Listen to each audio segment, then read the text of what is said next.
like to say huge congratulations to Beach for leading attendance again. What an incredible run.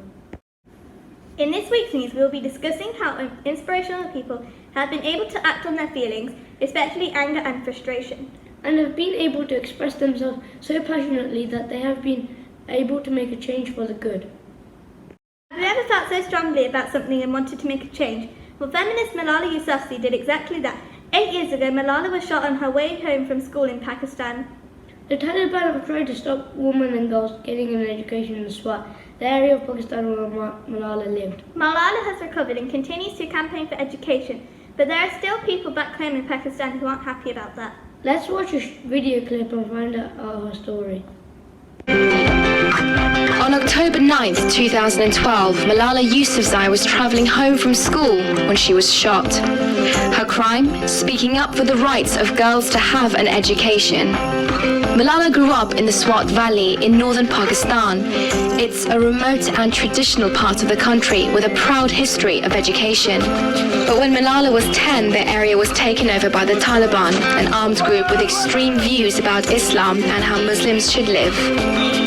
The Taliban wanted to stop education for women and girls. Malala thought it was wrong.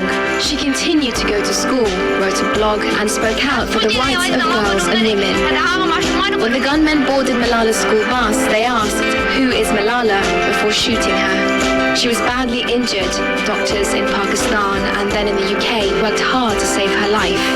Malala recovered and on her 16th birthday made a live address from the United Nations headquarters in New York. She's the teenager who nearly died for what she believed in. She's now known around the world by her first name alone, Malala. Question: how do you feel if you were denied the right to an education, and why?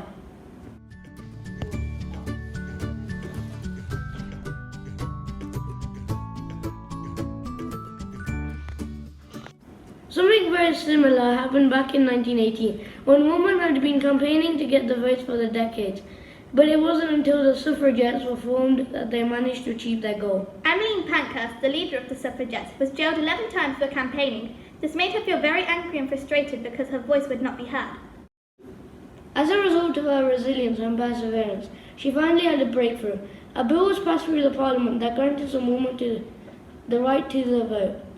They had to be over the age of 30 and own property, or be married to someone who owned property. Eventually, all women had the same voting rights as men, who could vote from the age of 21 regardless of property. Let's watch a short clip about Emily Pankhurst. She helped to found the Women's Social and Political Union, which campaigned for women's rights. The members were known as suffragettes and often used violence and extremism to highlight their cause. Emmeline was arrested many times but was often released due to poor health from refusing to eat. She was so noticeable it was said she often took to wearing a disguise to avoid being seen and arrested. When World War I broke out in 1914, Emmeline focused her attention towards helping the war effort and encouraged the other members to do the same. During the war, women took up roles that were previously done by men.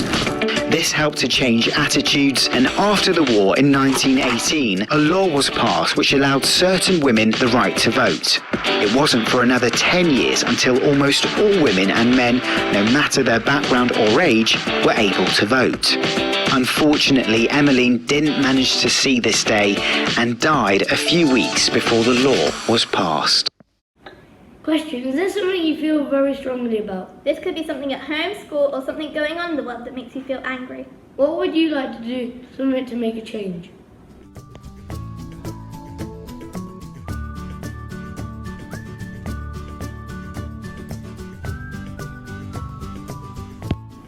One of our British values is to develop tolerance.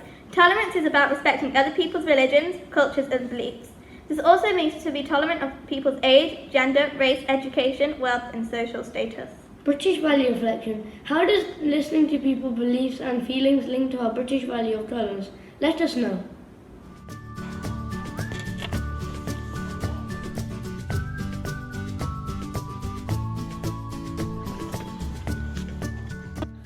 This is Muzama and Anya, and I hope that you all have a brilliant feeling weak. Remember that your feelings count and everyone has the power to change something negative into a positive. Persevere and let your voice be heard.